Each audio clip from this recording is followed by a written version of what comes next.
Welcome to Paranormal Central, broadcasting live from Central California with your hosts Jeffrey Gonzalez and Alan Thomas.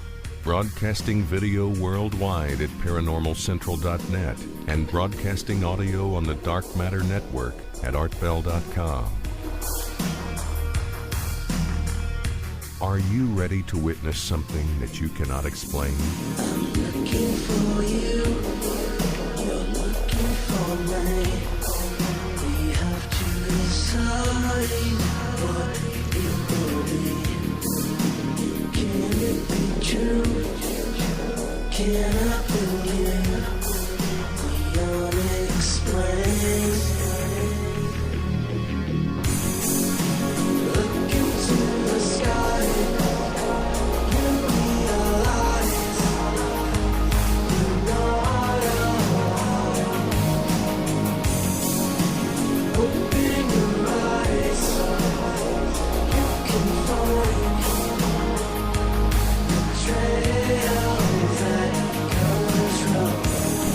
Hello everyone, welcome back to another episode of Paranormal Central, coming to you live from the central part of California in a city called Fresno, California. Welcome everybody. My name is Jeffrey Gonzalez. I am your host and also the founder of a group called the Sanger Paranormal Society, been in existence for over about 12 years now. I am not just a host, I am also an investigator. We get out and we actually do work. Look for these monsters and spirits and UFOs. We're out there as much as we can because we love to bring you what we find, and that's why we're doing what we're doing. To my right, to your left, we have Alan Thomas. Hello, everyone. And manning the boards behind the scenes is Emerald Bonilla. I'm back. Yay, I'm glad she's back, too. Thank you for showing up tonight. I've been waiting for this for a while now. We have a killer guest on tonight. Monster creator, special effects artist, William Munns. Do you guys remember the Swamp Thing? Do you remember the Return of the Living Dead? Do you remember Beastmaster? Well, that's what he pretty much was involved back in the days, and he's been around a long time. He knows his monsters, and he has just written a book called When Roger Met Patty, and we're talking about the Patterson-Gimlin film of 1967. He has some killer information to tell us tonight. A book, 500 pages long, and guess what? We got two that we're going to give away tonight. Anywhere in the world, wherever you may be, if you're in a truck rolling down the freeway, get your cell phone out. Well, I didn't say that. Pull over and make a phone call when it's time to call, and we'll let you know when it's time to call. All right? All right. Thank you for showing up tonight. Again, my name is Jeffrey Gonzalez. Alan Thomas and Emerald Bonilla is all here. For those who are watching us on live stream, you know that we put up. What the heck is that? Daddy, stop eating. Sorry. Let me mute him. Technical difficulties. He's ordering something that drives it or something.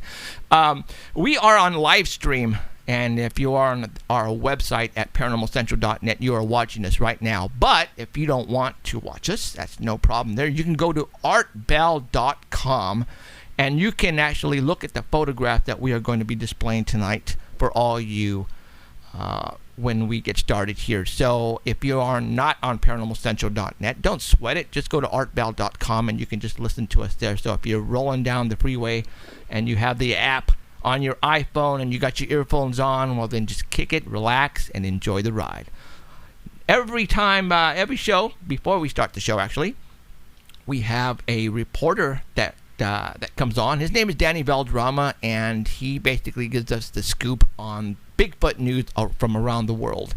And we got him on right now, and I don't know what he was doing. Danny, you there?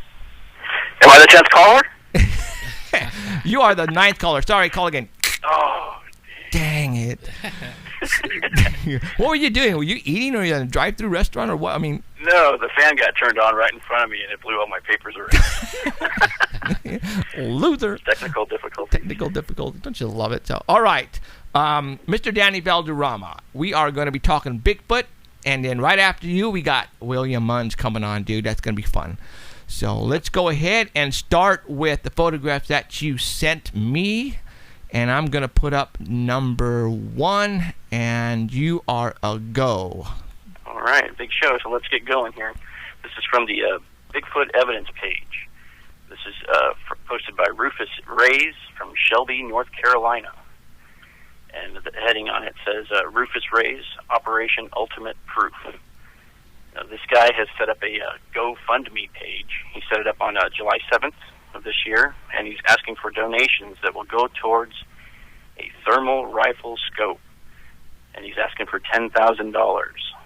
And the whole project this is what he has on the headlines here. It says, this project is dedicated to providing a science with a Bigfoot specimen. He has a very well thought out plan to take down a Sasquatch, to prove to the world once and for all that the wood apes are real. The sacrifice of one could save the species from extinction.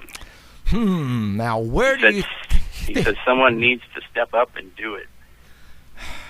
Now where do you think everybody's getting the same idea from? No comment, right? They must listen Sundays at 5. No comment. So he wants people to donate, and so he can buy what he needs, which is that infrared night vision scope, I'm thinking, right? Yeah, so I went to his site. Right. And it has 87 shares so far. So far, 87 people have shared his GoFundMe site on their page. Okay. And so far, he's up to $25. When did this so start? he's lowered his goal to $5,000. $25, huh? Yeah. Well, they one don't person cost that has much. donated $25. No, The scopes that he wants range from $6,500 to $10,000. He also wants a 4570 high-powered rifle. Jesus. He wants something powerful enough to bring down a large animal. Oh, sure. And I checked the FLIR site, too, because FLIR makes thermosight also for scopes. And it's a R series. They claim that they're under $3,500. So I checked some of the stores, and they're $34.99. So they range from $34.99 all the way up to $6,499, and they can see in zero light.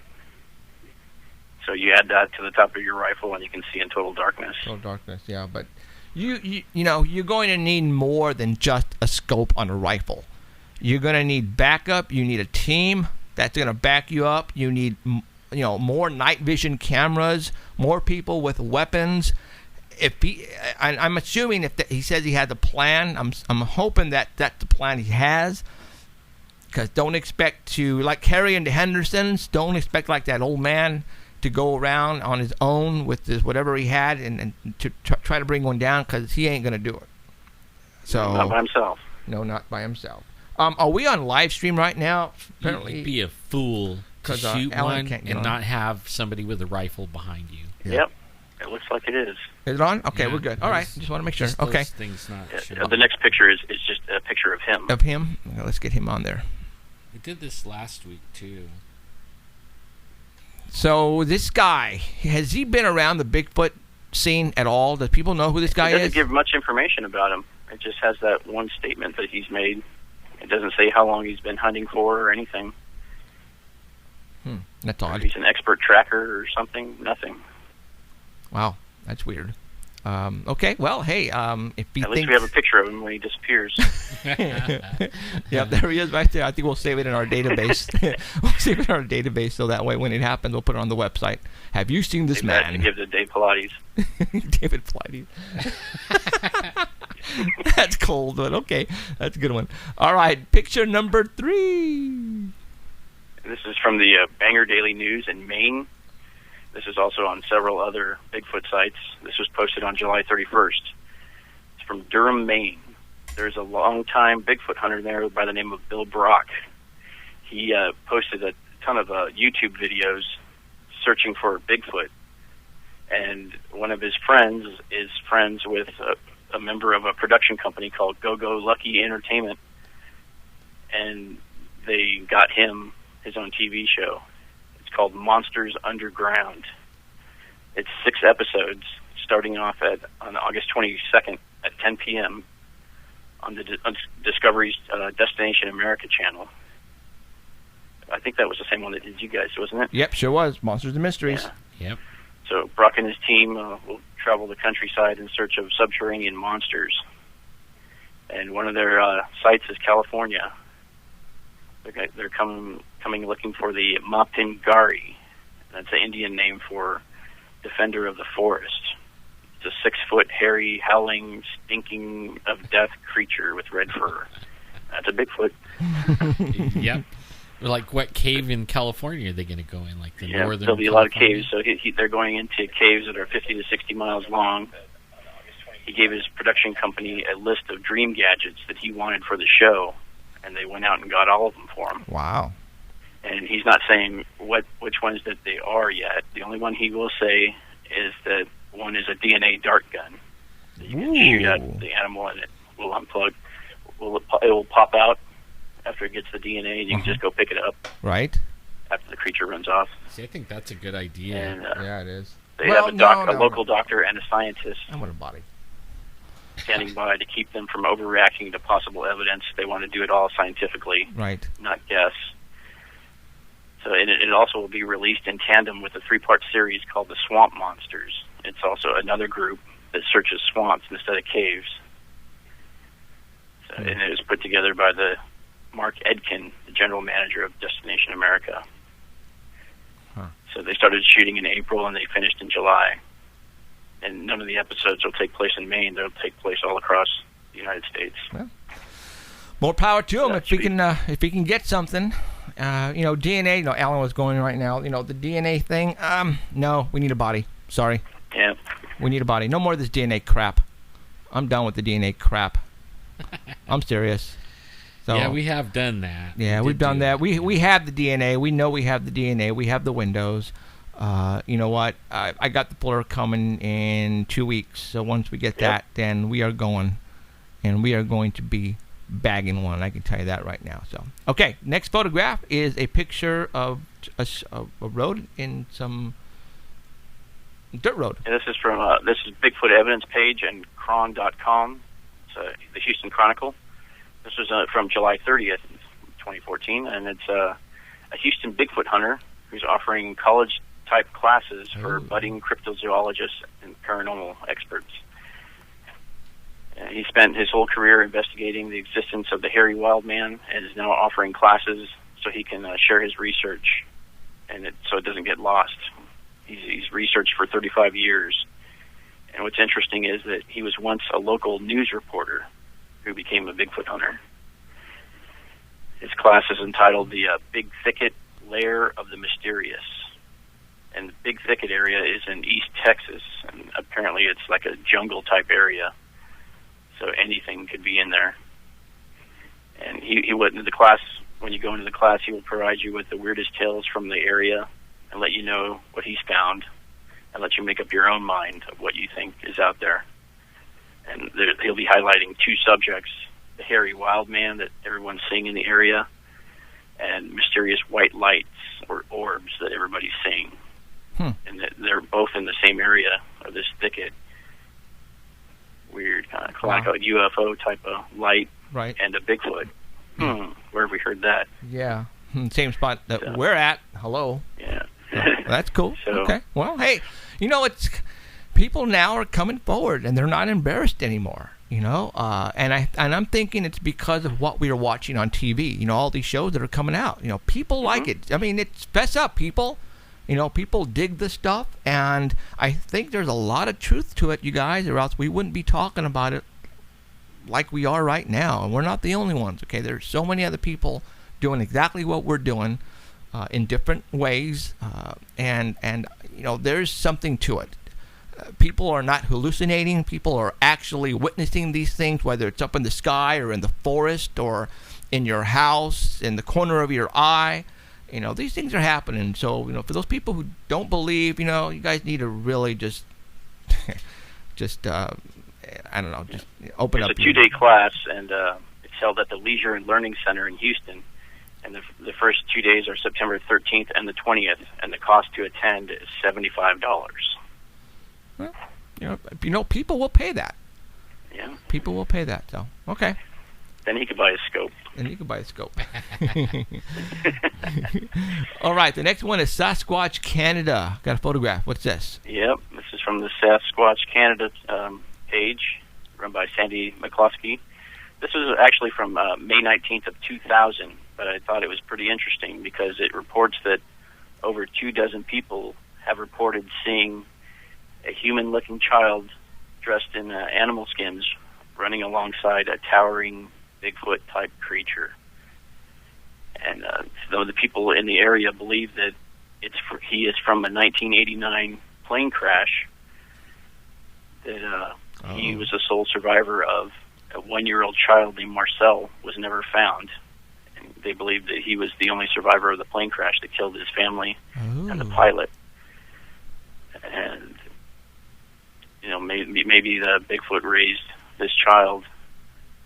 And there's a doctor from Seattle, a zoologist that was involved in the hunt, and he says it's pretty powerful to suggest that Bigfoot is not a monster, but is actually an intelligent creature capable of nurturing a child and teaching it how to act, survive in the wilderness. Great, and here we're going to go kill one. Yeah. Thanks, Danny. Yeah. It was actually first seen by a Vancouver dentist and his family camping out in the Rockies and he was awakened in the middle of the night by his 12-year-old daughter who was in her tent, and she was screaming, and he went to open the tent, and he saw where she was pointing, and he looked over and he saw this boy standing there, and she was yelling that the wild boy was stealing their food, and he was standing there with their cans of food. And he took off running in the forest, and the doctor got up and started chasing him. He didn't know what the heck was going on. He chased the boy caught up to him in a clearing. And when he got into the clearing, he saw that the boy was standing next to an 8-foot-tall creature. And the creature, they didn't really care that he was there. The creature grabbed some of the food, and they both turned around and walked into the forest. And they were both hunched over the same way, walking the same way. The little boy was? The little boy and the creature were both walking the same way, like hunched over. So the boy was like mimicking animal type. He's using his animal instincts. Wow, that's odd. Man, wouldn't you Pretty like crazy. to be like the fly on the wall in the cave when they're talking? You're like, I couldn't hear. No, well, that's if. Well, I don't know if the Bigfoot's talking English. That's for sure. Right? It's just Well, they have heard him. Other people have reported hearing him exchange guttural sounds with the 8-foot-tall creature. Whoa. 33 people have seen the boy, and that's including doctors, clergymen, forest rangers, Royal Canadian Mounted Police. So it's just the boy. They have only seen the boy without the Bigfoot, but only They've certain seen the people. boy with the Bigfoot. So that many people. Then why haven't? I mean, because this is like the first I've heard of this. yeah, me too. Why? I did try to research to see if there was an actual plane crash in '89, but it was a private plane, and it only lists the big airline crashes. Right. Huh. Well, I don't know. I mean, if that many people have seen it, then good possibility. Could explain. I mean, as he grows up and probably gets more hair, it could explain why some people say that Bigfoot looks human, and some people say it looks like an ape. Right. Pretty weird, because Pretty they're weird. taking kids and raising them as their own. Right. All right. We got number 6.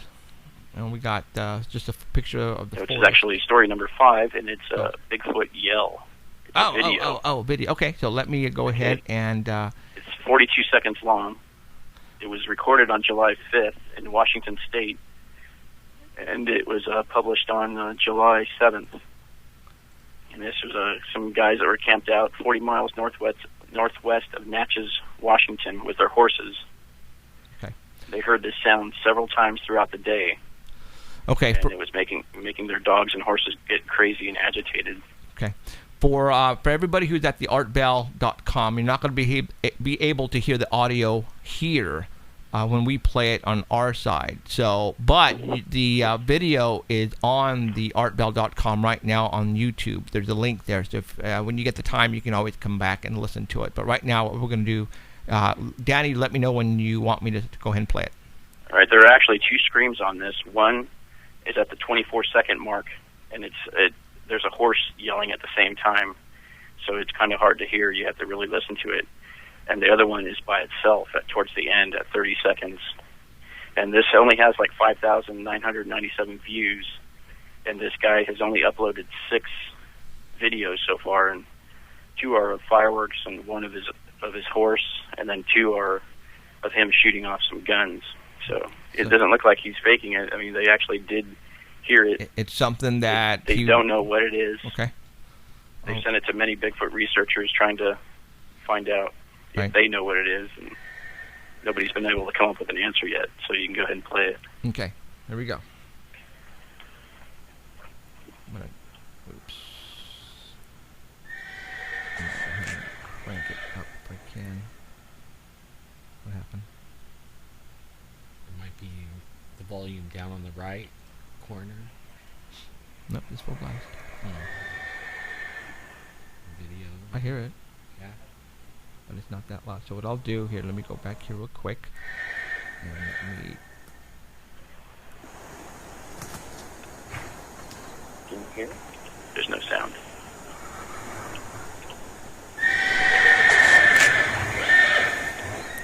That's weird. I don't know why. I mean, it's cranking here. And I have it on the speaker. Oh no. Yeah, I'm not hearing it either. No? Okay.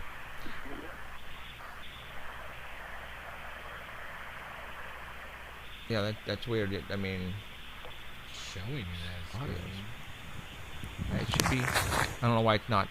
Okay, well, it's not working on our side, guys. We apologize for that. But the YouTube link is at artbell.com, and you can go and watch the video there if you wish to hear what Danny was talking about. So okay, yeah. Unfortunately, I was playing it right now, and this is what we usually do. So I don't know why it's not working. They heard something from Art Bell. Huh? They heard it on the Art Bell. They heard it on the Art Bell? Well, he hears something on the feed. We heard it fine. Play it again. You heard it fine. You heard it fine. Oh, I guess it's fine. Then why didn't I? Oh, that's right, because we couldn't hear it here. All right, let's try it again. Danny, did you hear it on your side? I did not. And you have it on live stream?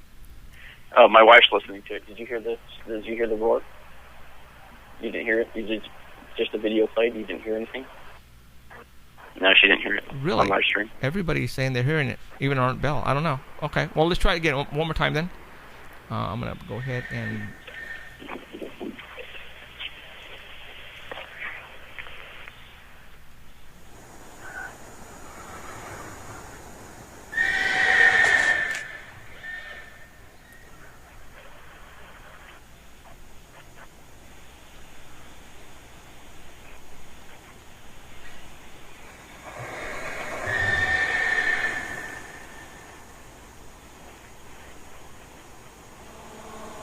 It's being played for all those in Art Bell right now. We're playing it on The hell was that? Okay. That's why we're in silence mode. Okay, well, there you go. All right. Obviously, I couldn't hear it because when we pump it up to live stream, we don't get to hear it on our side, and that's something that eventually we're going to have to work out. So. Yeah, he said that standing in camp, it sounded like the T-Rex from Jurassic Park. Because Ooh. of the echo in the little area that they were in. That would definitely be scary. Oh, Okay, live stream and it yeah, down. so okay, no, they're okay. Okay, is that it, Mr. Danny Bell Drama?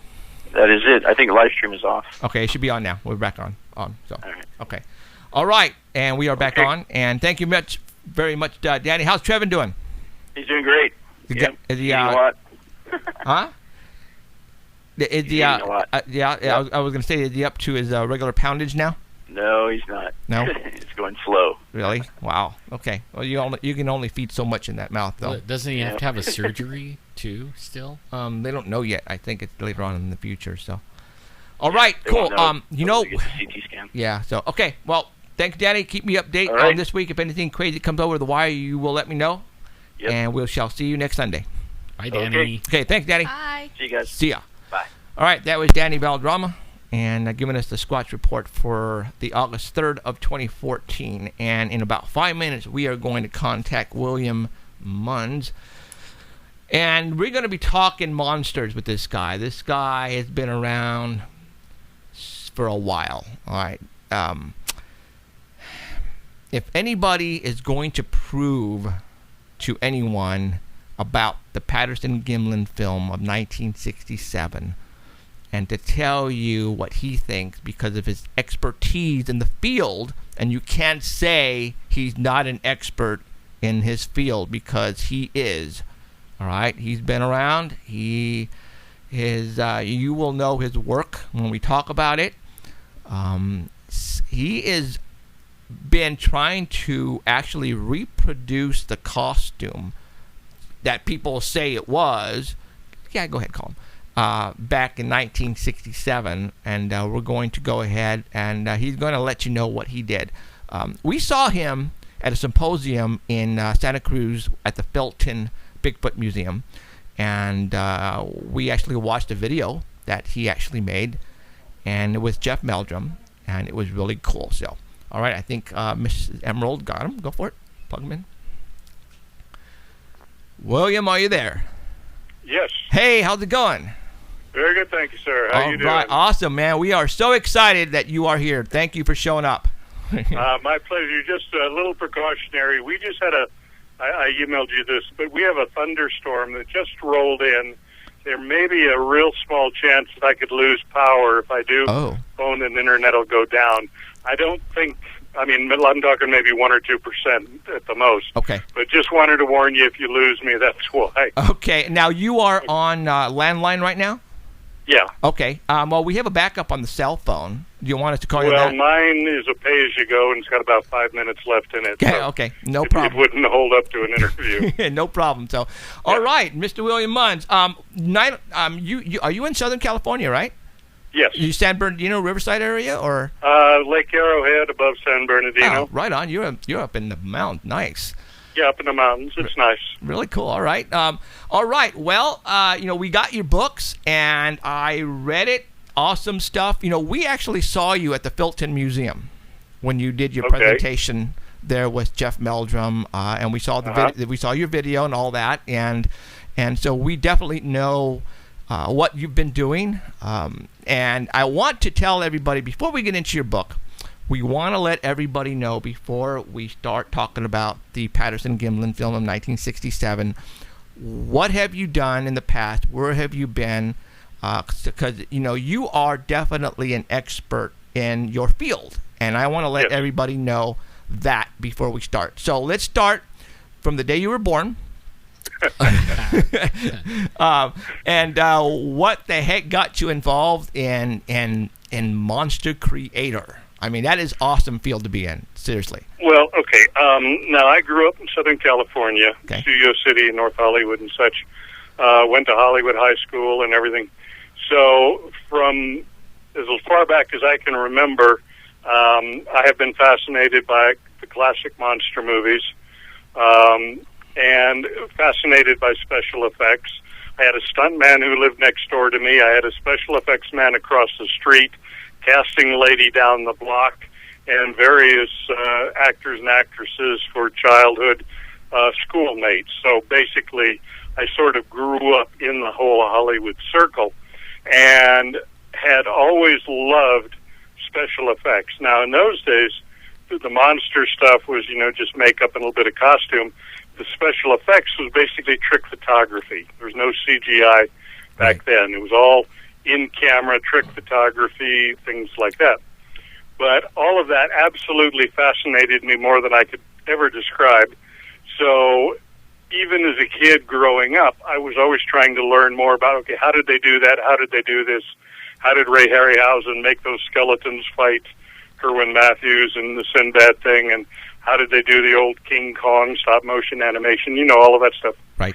So I grew up literally immersed in a world of special effects and fell in love with all of the monster stuff. Was a devout reader of Forey Ackerman's famous Monsters of Filmland, which was, in its time, the only possible source you could go to learn about all this stuff. So by the time I actually got into college where they offered some film courses, I already had years and years of self-education in various film crafts, especially special effects. I knew quite a bit about, the makeup end of it on the creature side of it. And so it was almost inevitable that I would gravitate to courses of study on filmmaking, and then when they expanded them to include makeup and prosthetics and special makeup effects work, I went into that. But what actually steered me to the makeup business as a specialty was the fact that I'd taken a class taught by Mike Westmore, who was then assistant head of the makeup department at Universal Studios, and he oversaw the makeup lab over there. But they had the studio tours where all the tourists go to see how movies are made, and they had a makeup show there. And the makeup show was being done by their studio makeup apprentices, but these guys were finishing their 3-year apprenticeship and graduating, and they'd go on as journeymen to do movies. So the studio needed some new people to come in and do this makeup show. And they wanted nice, cheap newcomers because it was really a pretty simple demonstration of makeup. And Mike was overseeing that, so he announced to our class there was an opening or several openings at Universal for people to do the makeup show. I was one of the class people who volunteered. I was the first one hired in the summer of '69 to do that. And later on, a few other people in the class were as well. And that put me into Universal Studios' makeup department at the ripe old age of 20 years old. Wow. And basically, that opportunity focused me on the makeup craft. The more I did it, the more I found that I had a genuine aptitude for the prosthetics, the special effects and stuff. And so I quickly gravitated to that part of makeup as opposed to the usual straight makeups on, actors and actresses and make them look pretty and make the ladies look younger and, that kind of stuff. Right. Wow. So I could do that, but I had a clear aptitude for the special effects, the creature stuff. And so I ended up moving stronger and stronger into that field. And more doors simply opened up to me. And sometimes, you set a goal and you go for it and try to open your own door, but sometimes life opens doors for you, and if you walk through, that sort of becomes the path of your life. So that's literally how I got into the makeup business, is that doors just started opening for me, and more and more of them did, and so I stayed with the makeup field for many, many years. Wow. You and at 20 years old, you like like the perfect age, perfect time. It's like what, 65, and the Patterson-Gimlin film came out in 67, so it's like you were right there when it all happened. Yeah, pretty much. And it's funny, though, that what I do cover in the book quite a bit, Chapter 3 describes my career, right, kind of paralleling the Patterson thing, and kind of explains why fate seems to have decided to look down on me and say, okay, sucker, you're going to be the one who's going to spend 7 years figuring out this film because I'm giving you all of the necessary equipment to do it. Right. That's just like so it seems like fate sort of picked me as the guy to end up having to finally do this. Awesome. All right, let's talk about the movies. I want people to know your work, all right? Okay. Let's start. When was the early? Well, let's start. Like I said, I want to know everything about you. Like I said, in order for people to understand where, because you basically are going to tell us tonight what you think about this film, and yes. and I want people to understand that it's just not some Joe Blow off the street who thinks he knows about special effects and makeup. No, you've been around the block. You've been on TV on major movies, and I want people to know your work. So let's start from the work that you have done. I mean, we're talking like Swamp Thing. I mean, start from the beginning. Yeah. Like, I want to know everything. The beginning, aside from learning prosthetics, would be the Blackenstein monster in the movie Blackenstein in 1970. That was actually my first creature or monster kind of makeup job.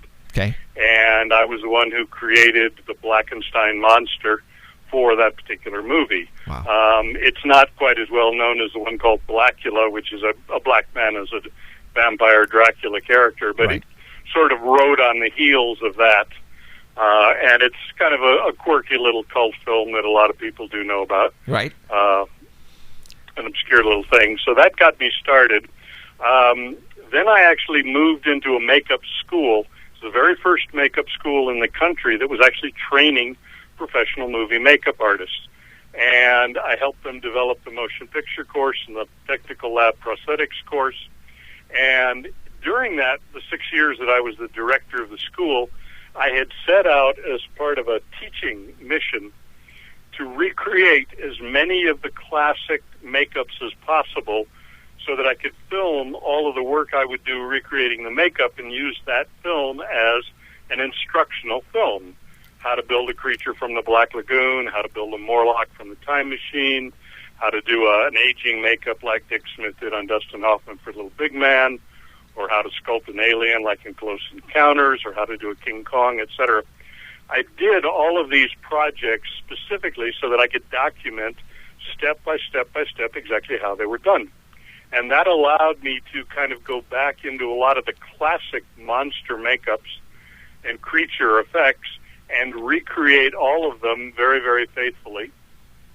And it's kind of like if you want to be a truly great painter, and you want to study classical art, a lot of times your instructor will sit you down in front of the Mona Lisa and say painter, and you copy Leonardo da Vinci.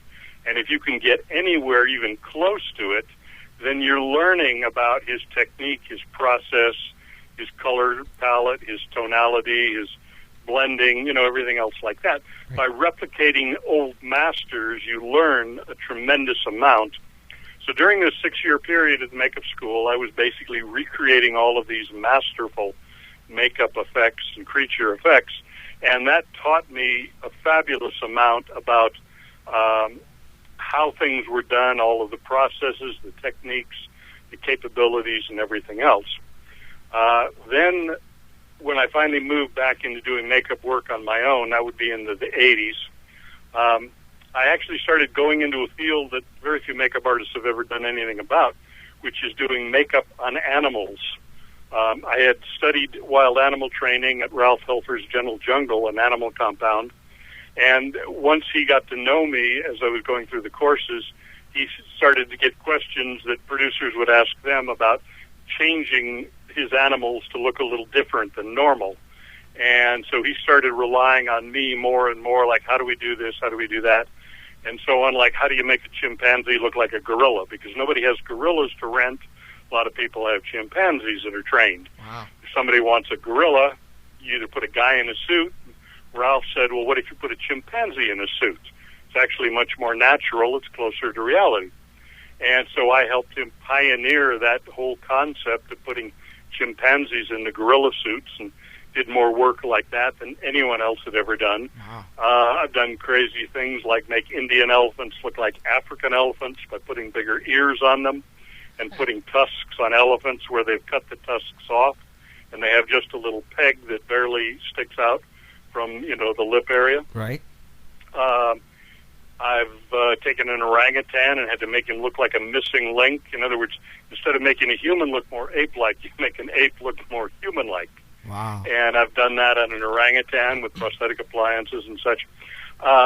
The reason why that's particularly relevant to the Patterson film is that during the years of doing this, it put me in extremely close contact with large primates such as chimpanzees and orangutans.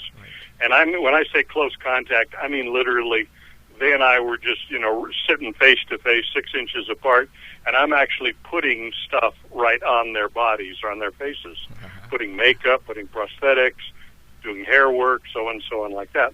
It allowed me to study the anatomy of great apes in a way that no other makeup artist had ever had a chance to do. So that gave me a much greater understanding of biological realities of large primates, something that very, very few effects people have been able to accomplish and such. No. Going back into the makeup effects business, I've also gone into scientific museum models of human ancestors and made beautifully fleshed out figures of humans in the human ancestral lineage based on the various fossils that have been found over the last few million years, especially in Africa and parts of Asia and Europe. And understanding prehistoric hominids also gives you an excellent perspective on the variations of what constitutes a human figure or a hominid figure.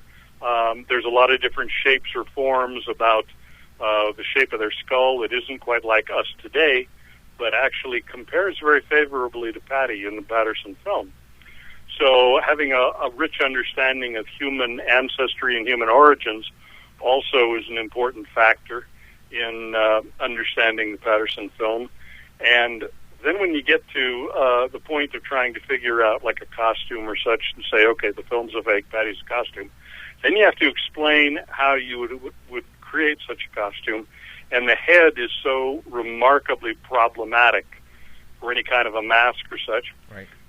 Because makeup artists who've been trying to do this work for many years have been trying to do prehistoric humans, such as the ancestral figures that I mentioned doing, or trying to do gorilla suits or such like that, and they've always come across a stumbling block in that the human has a very, very high domed cranium and forehead, and a lot of ancestral humans don't, a lot of the gorillas don't.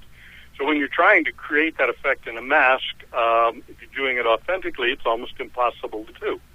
Presents a tremendous challenge. And because I've done the gorilla stuff and I've done human ancestral figures as well that were scientifically correct, I had a much better understanding and appreciating how when we look at Patty's head, it's just not a mask. It's just something that can't be accomplished with any normal makeup, cosmetic, prosthetic technique. Right. So that'll give you kind of an encapsulated description of my career. I could go on quite a bit more, well, but I realize that's not really the focus of what we want to get to. Right. But I think that this expansive experience over many different fields is what kind of very uniquely prepared me to analyze the Patterson film in a way that no one had ever done before. Correct. And when it comes to movies, you did this. You basically created Swamp Thing, the first one, correct? Yeah, the first one I was the makeup designer and supervised all the creature effects, the bodysuit for Swamp Thing, the arcane monster, the other makeup effects in there. And oddly enough, most people don't know, but I actually play the villain monster, the arcane monster, in the last half of the fight scene in the swamp where he fights Swamp Thing and finally dies. And I'm actually the guy in the suit when he's dying there in the swamp. That's cool. Originally, another stuntman named Ben Bates was playing the part, but halfway through the fight, paramedics grounded him. They said, he's getting faint. He can't perform anymore. So they literally said, he's done for the day. And they needed somebody else to get in it. I was fairly close in height and build, and I at least understood the dangers and the challenges, the physical stress of performing in a costume. Right. And I had grown up next to a stuntman, so I had some idea of basic stunt work. So I basically just said, oh, what the hell, I'll get in the damn suit, let's just keep going and, finish the movie. So the end of that fight sequence actually is me in my one brief moment as a stuntman. That's cool. Okay, so you got the Swamp Thing now with for all those who don't remember Adrienne Barbeau. Did you? I remember her well. I was going to say, really got to know her. Oh, that's too bad. I was going to say because I didn't do any makeup work on her. Oh, bummer. And I wasn't actually on the set all that much because I was still prepping in Los Angeles on a lot of the time that they were shooting, and I commuted from Los Angeles to South Carolina 4 times to bring more stuff in and help set it up and help my crew there do it, work a few days, back to Los Angeles, more prep, back there again. So I actually wasn't on set every day on the film. Spent more time in Los Angeles than in Charleston. So regretfully, no, I did not get acquainted with Adrienne. That's a bummer. But she certainly did a wonderful job. Yeah. Given that the film was something of a challenge. Now, you also did The Return of the Living Dead. Yes, oddly enough, that one was not terribly successful for me, but it became some kind of a cult classic. Absolutely. So that one has been debated sort of ad nauseum about my being removed from the film, another guy taking over and all of that stuff. So, but Okay. yeah, that's one that I did, and there's a lot of my work in the film. Okay, that's and a cool. lot of people who like the film seem to like the work that they do see. Right. I also did the Beastmaster, the first one of that series. Ooh, that's good. Those are ones where I'm generally credited as the lead makeup designer.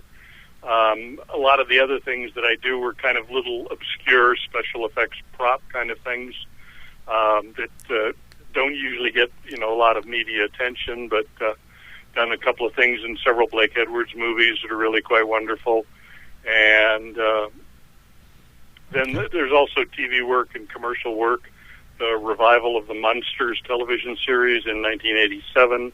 I designed all the prosthetics and the wigs, did the pilot episode, and did the first episode of the actual weekly series, then kind of set it all up, and then people who usually are used to running a TV series, they stepped in and they kind of ran it through the duration of the show. But I did all of the original setup on that as well, and a lot of other crazy stuff. Awesome. Okay.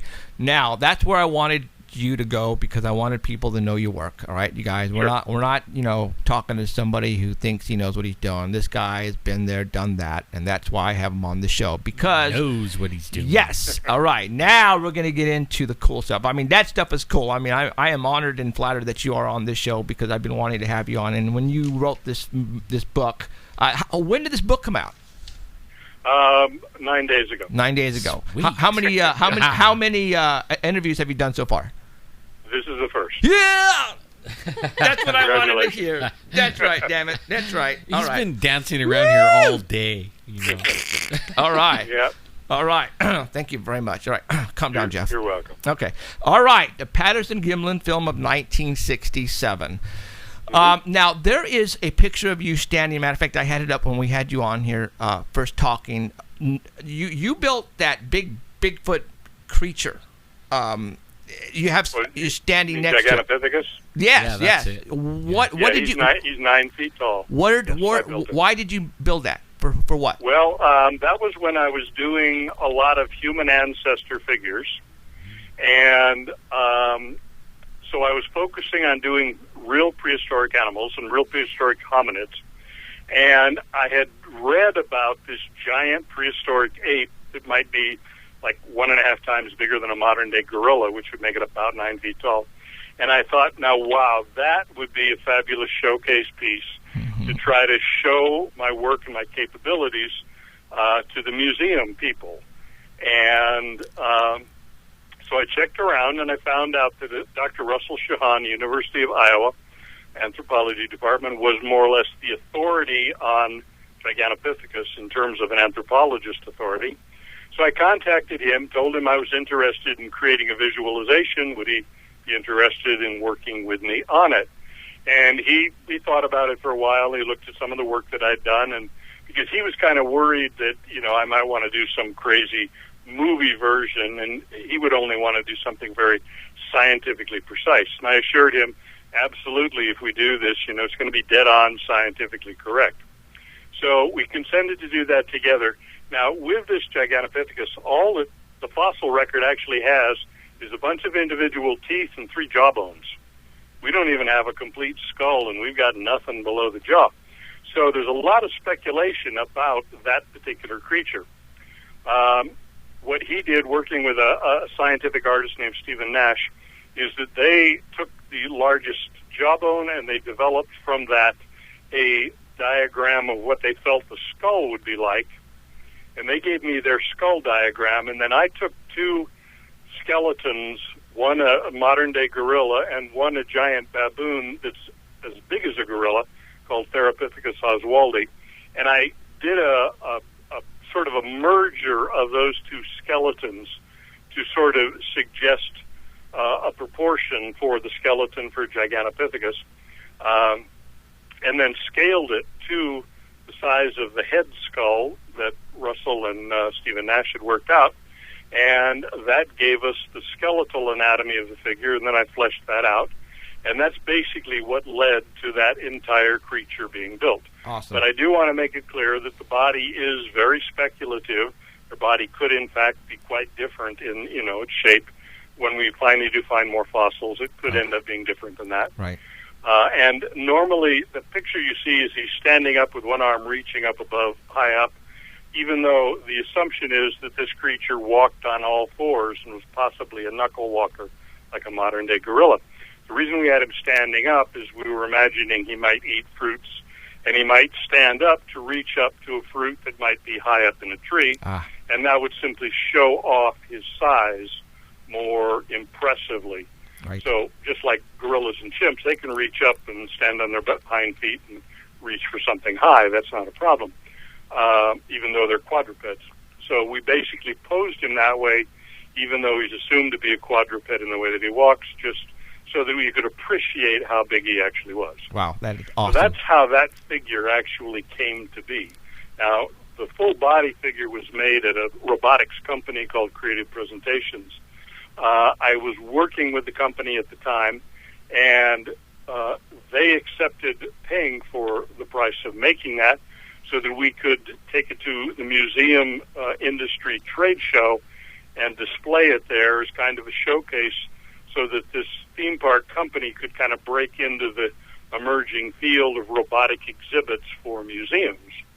So we were hoping to make some inroads into that new market niche, and the Gigantopithecus figure was kind of a showcase piece for that. And I bet you it did so that's actually how that one came to be. And that one probably did very well, too. I bet you got a lot of recognition for that. I mean, that's an awesome piece. It's one of, as far as people who know anything about my career, that's actually kind of one of the most well-known icons. Yeah. Or like if you search Bill Munns, half the pictures that come up will probably be me and Giganto. Right on. Or if you search Bigfoot, a bunch of them will come up as well, because of course some people think that Bigfoot is a relic, living derivative of Gigantopithecus. Right.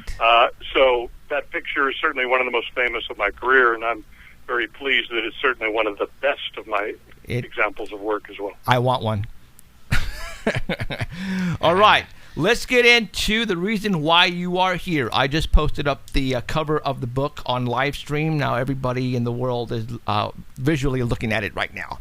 When Excellent. Roger met Patty, what got you involved in Bigfoot?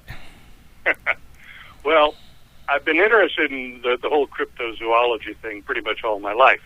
I didn't have any strong opinions of yes it is or no it's not. Just I knew it was a controversy, and I found it quite fascinating. So I have been curious about it because I happen to love nature, and I don't think that we've found everything that exists. I think that Mother Nature's got a few surprises in store for us still, and they're not necessarily, a new frog or a new bird or, a new cockroach or something like that. I have a feeling there could potentially be some very big and very strange things still living today that we haven't quite found yet. It's granted a very, very small probability, but when you look at all of the hints or the indications that there might be something there, you can't just dismiss them that they're all fake, they're all hoax, they're all misidentification, everything else like that. You just can't do that with some of these things. I don't know if you know about the St. Augustine monster. It's found off of Florida, on a Florida beach around, I think, 1904. And it's this huge lump of flesh covered with sand sitting on the beach. And it's something biological, and they weren't sure exactly what it was. They thought it might be an octopus, but if it was an octopus, it would have a tentacle span of close to 200 feet. Wow. And that's obviously way bigger than any known octopus today. Right. The biggest one they know of is like about a 30-foot span of the tentacles, a great Pacific octopus. So there are creatures that certainly could exist that we still haven't really documented well. And so the cryptozoology thing in general does intrigue me. Awesome. The Bigfoot thing, I was never really hardcore, like, oh yeah, it definitely exists or such. I was just curious about, okay, maybe it does. I don't know. The reason that I gravitated toward the Patterson films specifically, though, was that unlike any of the other cryptids, the dinosaurs in the Congo and all that stuff like that, or the Kraken or whatever, the thing about the Bigfoot is that's the only one that it can easily be faked by a human in a costume. So that's the only one that keeps coming back to me as a makeup artist. People saying, oh, yeah, it's a fake. It's just a guy in a suit. It's no big deal. They don't say that about dinosaurs in the Congo. Like, yeah, it's just two guys running around in a big costume, or any of the other cryptids. But the Bigfoot cryptid, if you want to call it that, constantly keeps being drawn back into the Hollywood makeup craft profession because so many people think it is just a person in an ape suit. So that one was much closer to my attention than all the other cryptids. And over the years in working with costumes, the one thing which always stuck out in my mind is that when you're doing an ape suit, guy's got on a bodysuit and he's got a head mask on, and if you're the guy who's handling it and you built it, you're fighting with the back of the neck constantly. I mean, trying to brush it out so it blends in smooth and everything, and just trying to make the back of the neck look perfect just drives you nuts. No matter how you do it with materials, if you go back into 1967. So I was intrigued by the Bigfoot film, the Patterson film, because we see him from behind, which means we see the back of the neck practically all the way through the film. And then when Patty does this look back at the camera and then quickly snaps her head and looks away, keeps right on walking, and we're still looking at the back of the neck, that back of the neck was just very strangely too perfect for any kind of costume that I had ever seen or any kind that I had built and worked with.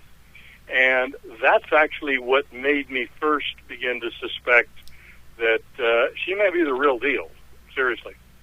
That was how I'd felt, going back until around, I guess, around 2000 or so, about 14, 15 years ago. I kind of was thinking, I just don't think that's a costume because the back of the neck just doesn't seem like a costume neck. Right. But I didn't actually seriously get hardcore into studying the Patterson film until around January of 2008. Wow. I'd seen an article about a guy who's got a good footprint collection, and it piqued my curiosity, and I went on the internet, and I found the Bigfoot forums, and I was actually astonished at how much this was being discussed. I was also kind of appalled at how many people were discussing it who didn't know anything about makeup. And so at that point, I thought I was just going to get in and say, okay, I have a little experience in this. Let me explain a few of the realities of makeup suits, costumes, etc. And I thought I was going to discuss it for a week or two, maybe chat a while with people, and get out of it and be done with it. Right. Yeah, didn't meet any Bigfoot people. The more I got into it with these people, the more I realized how complex the mystery was. Right. And I have literally been full-time or close to full-time now for 7 years trying to unravel all the mysteries of this film and the intriguing lady within it. Wow. Okay.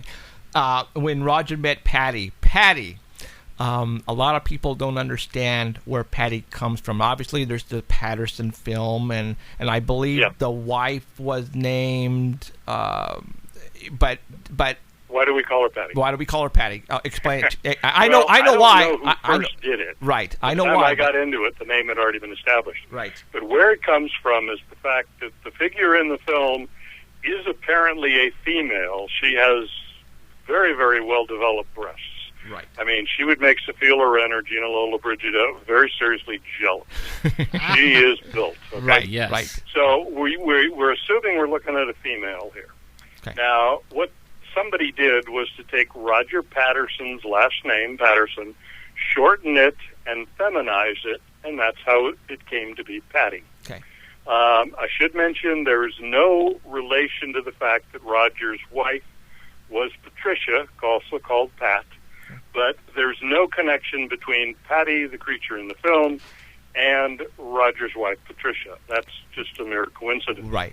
So the name comes from feminizing Roger Patterson's last name and shortening it. Okay. And that's basically where Patty came from. Got it. Now, this film was filmed obviously in 1967. Can you please tell everybody in 1967 what type of special effects were actually out there? What movies were barely coming out, and fill everybody in, because they, when, like you said, everybody says it is a costume. People relaxed. It's just a costume.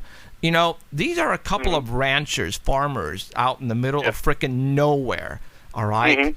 Tell everybody in 1965, 1967, what two movies were barely coming out, and that way people have an idea. Go from there. Yeah, okay. Well, one that came out a year before that was 1 Million BC with Raquel Welch in her fur bikini. And there are a bunch of ape-like creatures in a cave in one small part of that movie that were very cheaply done over in England. That was an average grade Hollywood ape suit kind of a thing in 1966, about a year before Patterson shot his film. But the two big movies that you're talking about, both of them had already been produced and filmed and were being edited and prepared for distribution. And that was the original Planet of the Apes, which came out the following February 68, about, that's October 20, about 4 months after Patterson filmed his. And the other was 2001: A Space Odyssey with the Dawn of Man ape sequence, which came out in April of 68. Now, as I say, both of those movies had been already shot before the Patterson film was taken. Okay. So what we see in those films was the true highest level state-of-the-art of makeup creature effects and ape suits or ape effects that anybody could do with any budget, with any amount of R&D, with as big a crew as you could ask for, as much time, and every consideration to film it magnificently. Those two were literally the highest that human endeavor can accomplish. With a high budget. Planet of the Apes work has no comparison to what we see with Patty. It's actually just facial appliances, wigs, and normal clothing costumes for the most part. I think there's one brief scene of an orangutan character in a sauna where he's got a sort of a bodysuit, but it's very, very crude by comparison. Okay. So there's absolutely nothing in the Planet of the Apes, even though it had $1 million budget, and John Chambers, who was probably Hollywood's finest, overseeing it, and tremendous amount of work, pushing the craft right to its limits. There's nothing in it that even compares favorably to what we see in the Patterson film. Now, with 2001: A Space Odyssey, that was done by Stuart Freeborn over in England, and Stuart was pushing the state-of-the-art beyond what John Chambers was doing. What John did with the faces is he just glued rubber pieces to their faces, and they tried to open and close their mouth, and the mouth sort of looked like it was moving to suggest they might be talking. What Stewart did was a much more bold innovation where he separated the lips and the soft tissue of the skin from an underneath hard structure of the skull, including the teeth. And he actually was able to move the lips independently of the teeth, which John Chambers' effects could not do. So he was able to produce characters that could snarl the lip and expose the teeth, bare the fangs, open the mouth, the lips would pull back from the teeth and expose them, things like that. And his full-body costumes were much more sophisticated. They were some of the finest that had been ever done in the film industry up to that point in time. They had a tremendous budget. They had a tremendous amount of time. They did a lot of R&D on them. And basically they were literally the highest that anyone could attain at that point in time. And even they actually don't compare to what we see in the Patterson film. So what you're telling me then is the Patty is way more sophisticated than the Planet of the Apes movie and the 2001. She is, what you need to understand is that she is different than those processes and techniques. Right. And it's the differences that, in some respects, like the shape and size of the head, are all but impossible to accomplish. There are other things which a suit designer could conceivably do, but he would have absolutely no reason to do it that way. Well, please, Mr. Munns, tell me. I want to know. You talked about one time at that Felton thing.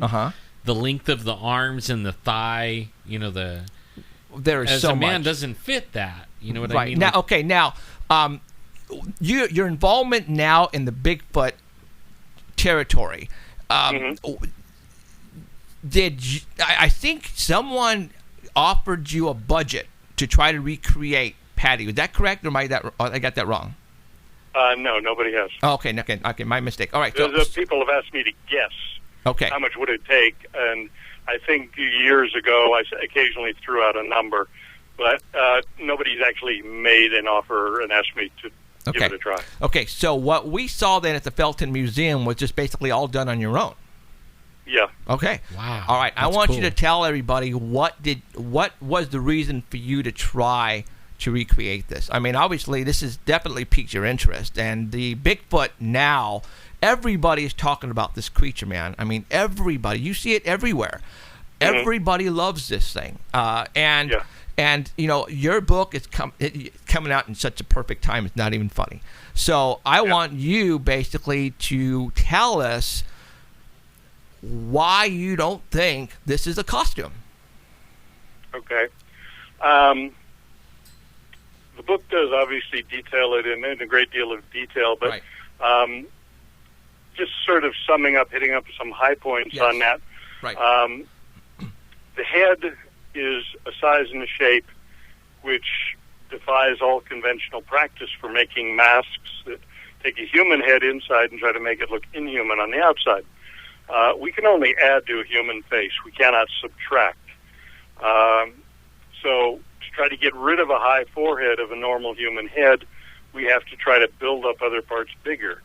It's an optical illusion, works sometimes halfway effectively, but it tends to make the head larger and larger and larger when you do that. Patty's head is oddly shaped but remarkably small, and when you really try to deal with that at a costume level, it produces a shape that is such a challenge to make that, in my opinion, it just doesn't work.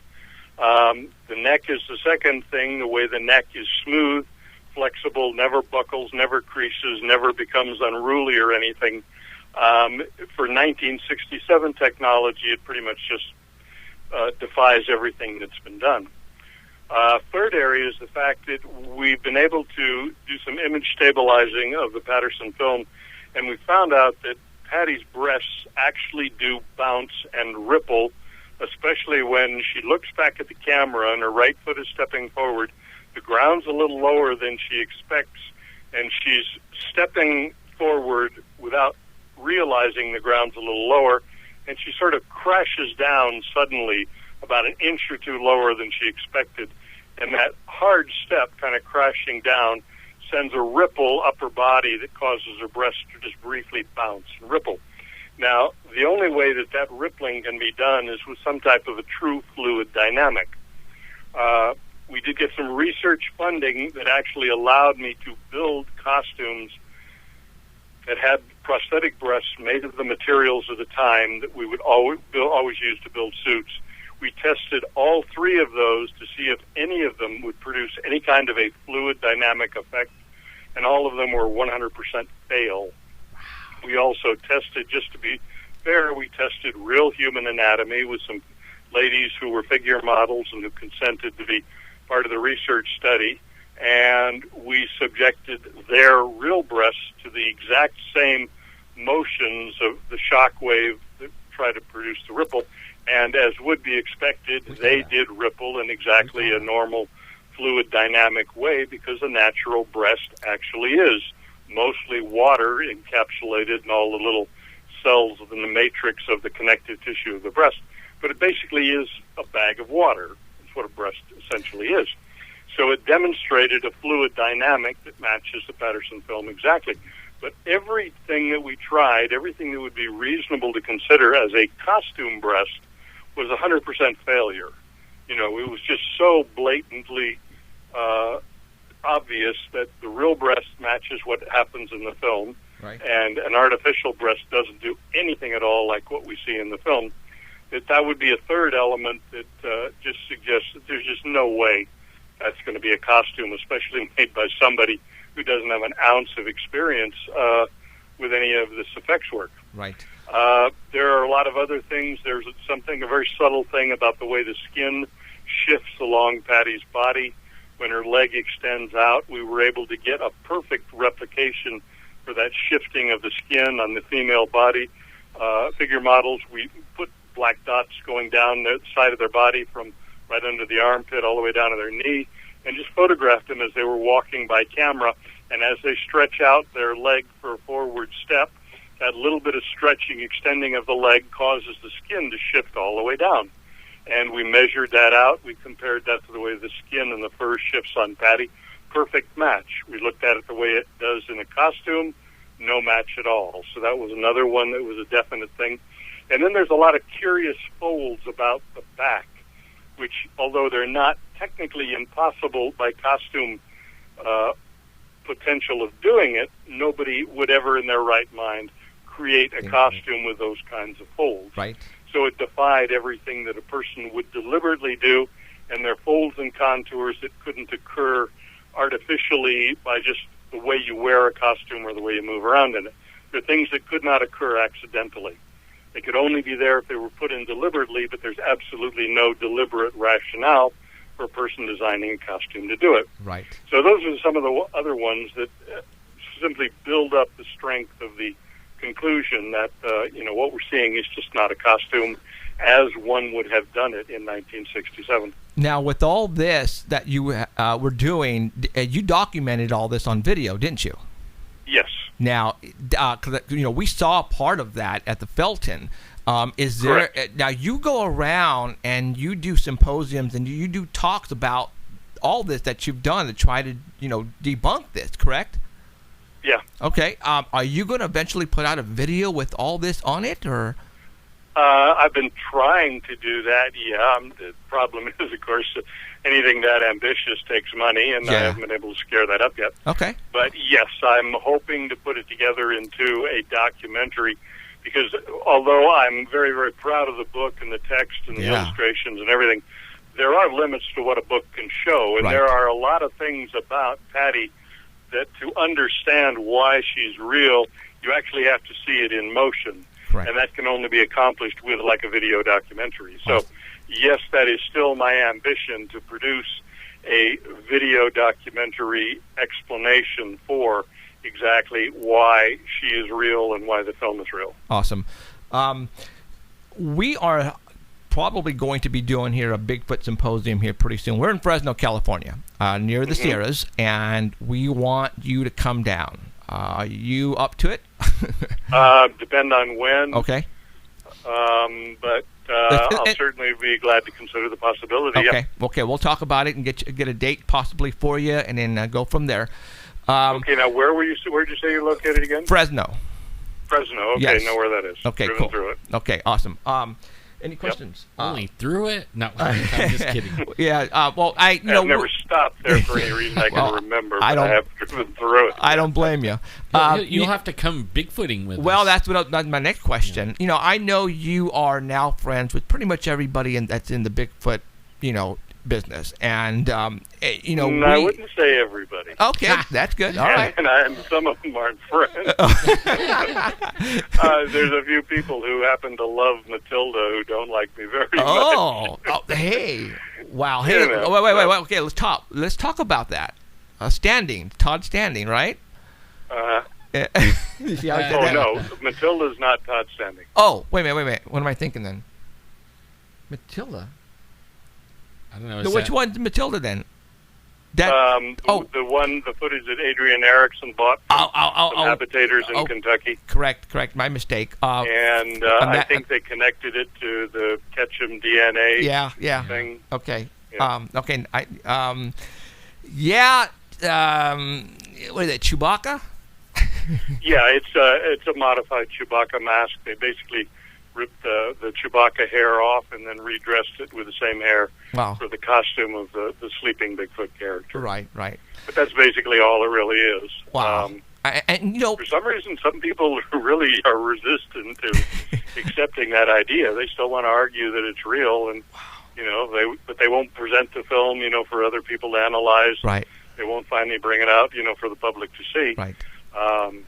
But and what? I'm very, very confident my analysis is correct. Okay, and what stinks though too is the DNA testing with Melba Ketchum, when you're associated now with something like that, and you put out a DNA, it's gonna mess you up as far as credibility, and you really have to be careful on who you choose as far as friends and what you believe is real and not real, because it's going to hurt you in later in the future. And that's that definitely can. Yes, you can ally yourself with someone who seems to have good evidence or good process, right?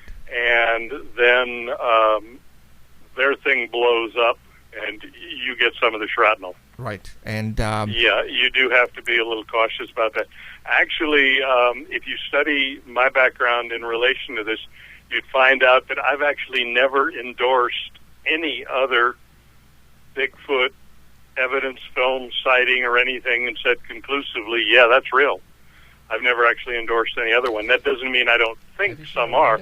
I've seen a few, and I've talked to people that I think are astonishingly credible, and I'm almost 100% convinced that what their evidence is authentic.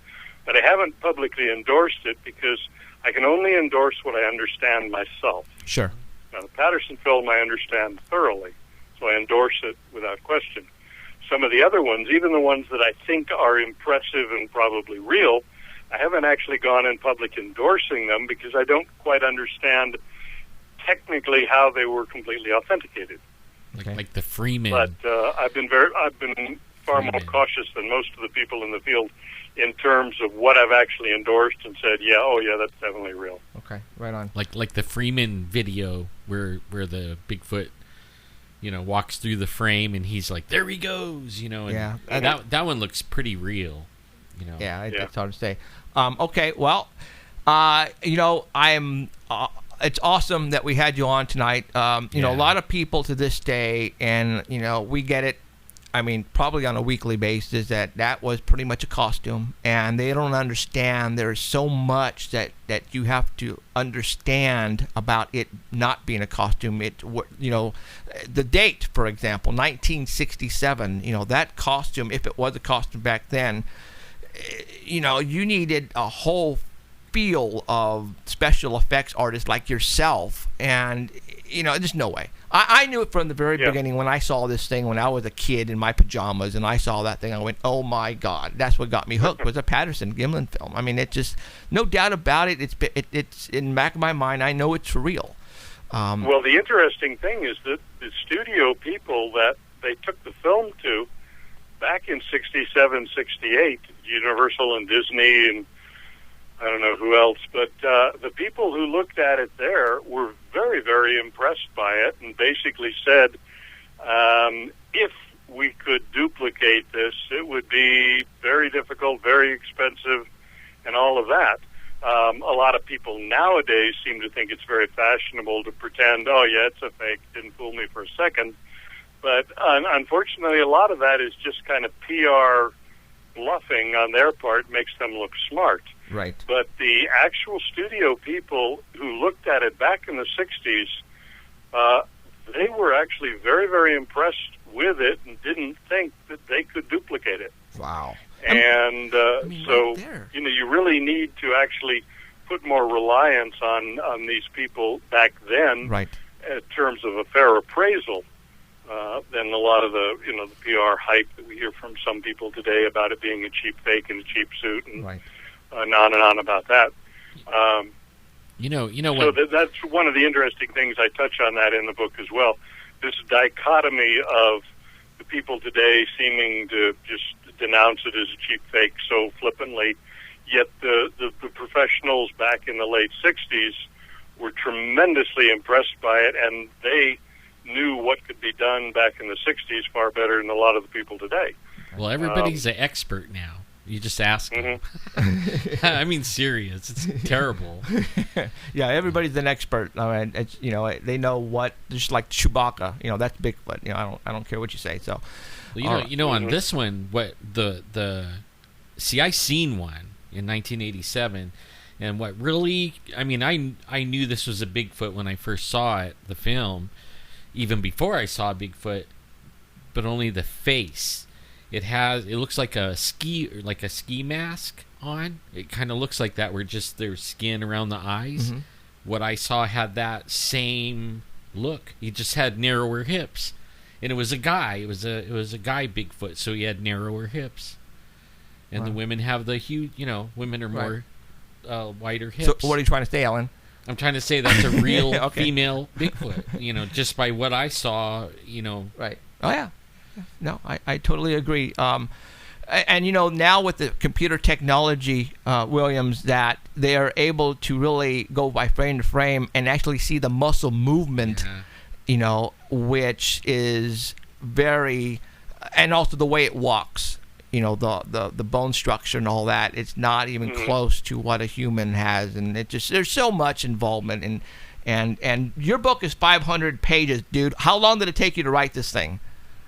Well, it's the culmination of 7 years of research, but about the first 3 or 4 chapters, I wrote those actually about 2.5 years ago, and then little by little putting together the rest. Right. So it's been a couple of years in the making, aside from the 7 years of research. Wow. Do you have, you know what, this is going to definitely hit the Bigfoot area really hard, because again, there is no one out there yet that's come out with your expertise to basically say, hey, this is the real thing and this is what we need. Granted, people are still going to say, you know what, show me a body. Show me a body. There will always be some that'll say that. Yeah, show me a body. And I think that is probably what we need to happen if somebody can do it. But otherwise, people like you who come forward and is not embarrassed to basically say what you feel, and with your expertise behind it, they can't say anything. They pretty much need to just shut up and go away. I'm serious. Well, unfortunately, yes, some will react that way, but there is a small fringe of people who believe the film is a hoax so passionately, and they believe that the concept of Bigfoot is so impossible that the more I do to show scientifically why this conclusion is correct, the more intensely they push back with very, very hysterical and irrational arguments to the contrary. Right. We get the So same. there are certainly some people who, will be won over, who will concede, okay, maybe the damn film is real. I didn't realize that. But there is a small faction who will resist this idea. They'll go to the grave fighting it. And the more progress I make, the more they go on the offensive trying to, discredit me, because they're just hanging on to this belief. Right. Now, And of course, it's got to be a fake, it's got to be a hoax, Bigfoot can't exist, and so on like that. And so, there's one faction that will never concede the point. why do you think people are afraid to believe? Well, there's a lot of different reasons, but one of them, I honestly think, is that people are afraid of being thought of as stupid. And let me give you an example. Okay. You remember the Alien Autopsy movie? Yes. Came out around 97, something like that? Right. Okay. Before they released the show on TV, they went to Stan Winston, who was one of the best people in Hollywood, and his 4 top lieutenants, who were his, next in command in his company. And they screened that film for all of them, and they filmed Stan and his guys watching the film and talking about it. And the way Stan was looking at it, he was actually giving it a very, very thorough and reasoned analysis, and he was saying, well, look at this particular thing here. Now, this isn't the way we would normally do it as a makeup effect. This is unusual. And look at this and look at that. So he was going over it very, very carefully. He didn't go to the point of saying it must be real, but he was sufficiently impressed that he really wasn't willing to make a final conclusion about it. He was kind of undecided, but I think he closed by saying something to the effect that if this is a fake, the guy who did this, he's got a job waiting for him at my company. Right. He was that impressed by it, but he finished it without really a conclusion. Right. Well, the film came out, shown on TV. A bunch of other makeup artists who do not know anywhere near as much as Stan does. They just said, come on, that's a fake. That didn't fool me for a second. Well, then it is finally revealed a few months later, yeah, it actually is a fake. Well, the people who said, didn't fool me for a second, I called it for a fake instantly, it was just a cheap thing, I could do better. Those people looked smart. And Stan, because he was actually very impressed by it and wouldn't offer a judgment, looked like he didn't know as much as these other simpletons who just casually said, yeah, it's a fake, I never bought it for a second. So it embarrassed Stan in a way, even though Stan did the better analysis. Right. He did it right.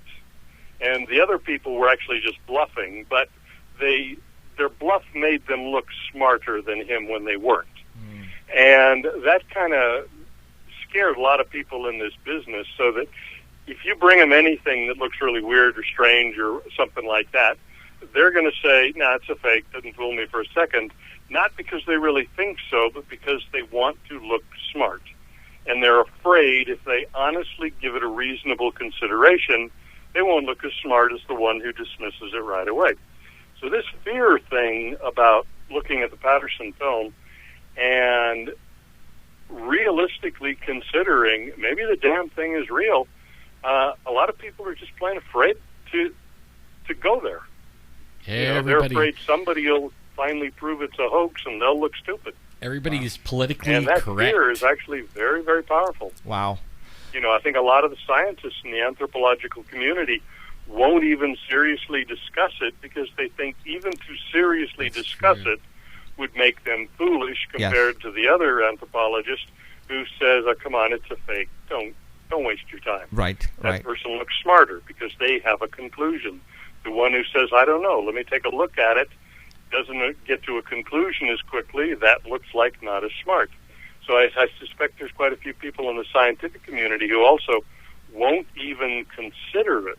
Right. Because they don't look as smart as the one who just dismisses it. Wow. So that fear thing is a very, very powerful obstacle we're still trying to overcome. Wow. And that makes sense because, we've been looking into the Bigfoot phenomena for a long time, and, we go up camping, we go up in search of, we've had things happen to us up in the mountains. We've actually got some things going on I'll tell you later about. But yeah, I totally agree. If you don't know much about what is going on out there, then yes, you're going to pretty much say, there's no way this thing could be real. But, you, us, and everybody else who's in this area realize there is a great possibility that this is for real.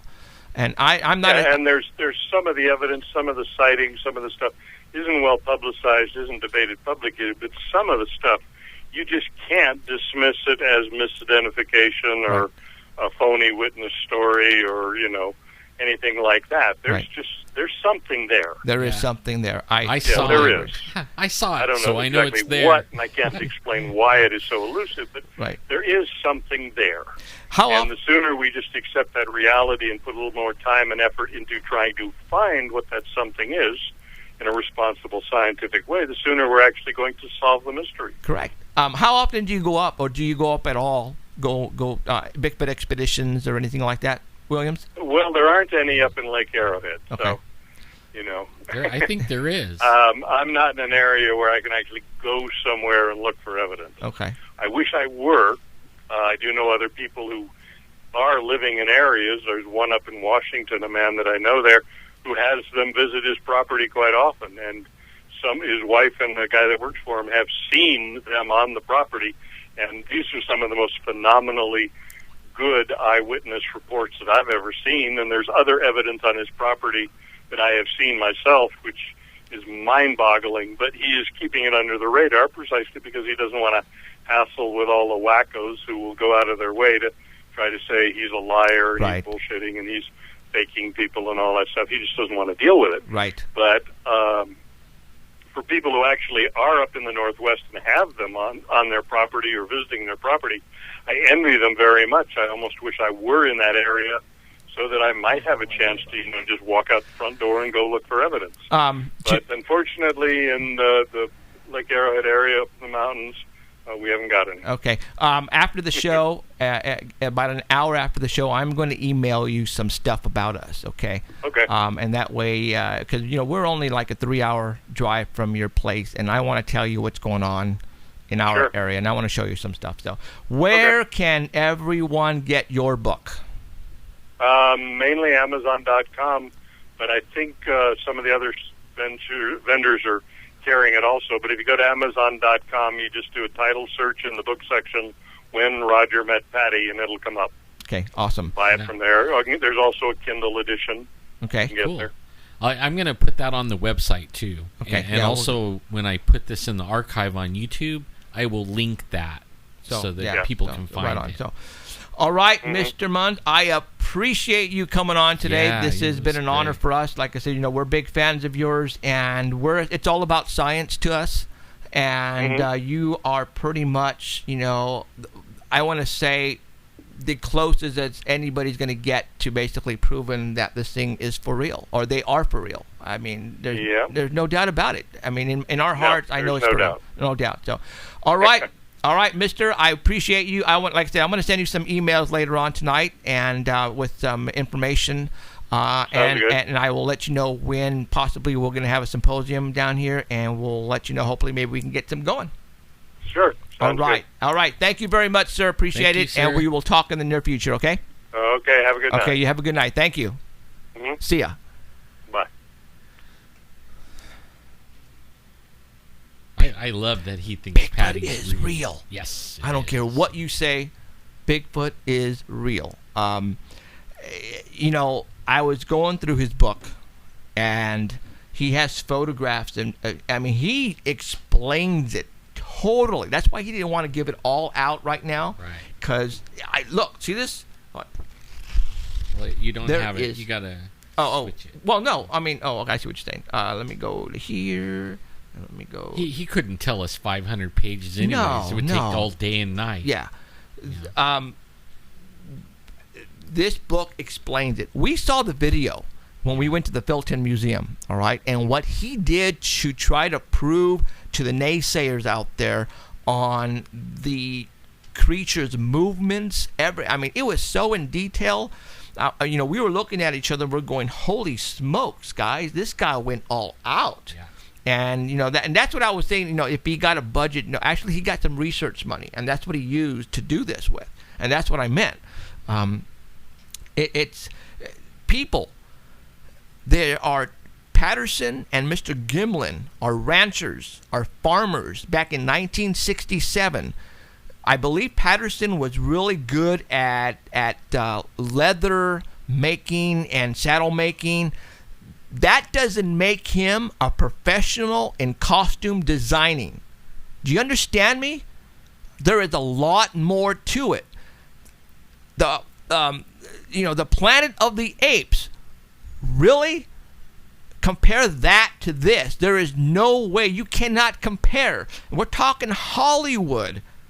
All right? So don't tell me these guys in the middle of the freaking forest and ranchers decided one day, hey, let's pull a hoax, let's make a freaking costume, and hey, wait a minute, let's place breast on this costume, and when it walks, you can see the breast moving up and down. Hey, that's a great idea, Roger. Let's do that. Yeah, in 15 minutes we'll build it. Yeah. Okay? Stupid. You guys, stupid. Don't go there anymore. All right? I'm done. Okay? When I saw this thing on my screen when I was a kid, I just thought to myself, oh my God, monsters are real, if you want to call them monsters, okay? Nowadays, there is so much more. Especially, I remember watching a documentary it was a National Geographic, but it had like Jeff Meldrum, and it had so many people around this table, and they were looking at this computer, I saw and that. and they were zeroing in on the movement of its legs and its muscles and the way it walks, and they're going, stop. If that is a person in a costume, he must have broken legs or was born a different way, because he's not walking like a human being. All right? Did you know that now when people when they're trying to figure out like videos of Bigfoot, they use the Patty model, like how high she raises her knee and leg up. Right.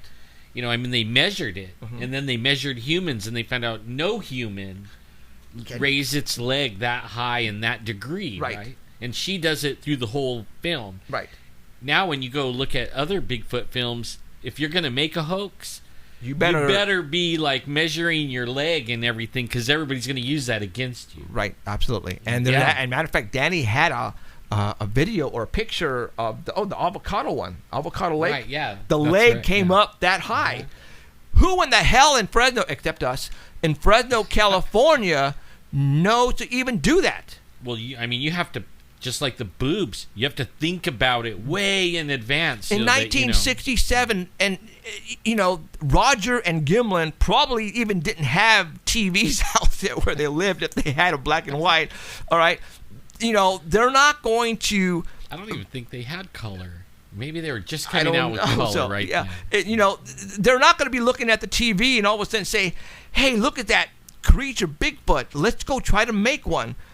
There was nothing out there like it at all, and it hasn't even been on the, like you said, Planet of the Apes and Space Odyssey 2001 was as close as you're going to get, but they weren't even on, out there yet. These guys did it before them, really, and better. You have 20 minutes to get rid of 2 books. Oh shoot! 2 books. We need to get rid of book. Number 10th caller right now at area code 55. That's what you were talking about. You got to yell at me about this. I'm getting excited about this book in William Munns. I forgot. Right now, okay, the phone number is 559-287-8367. Area code 559-287-8367. I don't care where you're at in this world of ours. If you call and you're the number 10th caller, I'm going to send this 500-page book to you. You understand me? Next year. Okay. No. Yeah, like all shut up, Diane, Cheryl. I know she's the one to say that, right? All right, so let's go. Number 10th caller, and then in about right before we close shop, we're going to give away the other book as well. I think I remember color TV just barely came in the late 60s, like Texas Squatch was saying on here. One person in our neighborhood had a color TV, and it was the Munsters came on. Wow. And Star Trek. And we went over there, and it was weird to see a green man. You know what I mean? We were all freaked out. And I was a little kid. I mean, and here's this green Munster and a green Spock. And I mean, it was a trip. Wow. But yeah, so those guys were way ahead of their time. Yes, absolutely. Yeah. They built something you still can't build. So Roger Patterson and Mr. Bob Gimlin shouldn't have been, if they made that costume in Northern California, they should have been in Hollywood making millions of dollars. Really, yeah. All right? That's so true. No, they didn't make that, and it's not a costume. So give it up, you guys, all right? You guys heard it from an expert right now.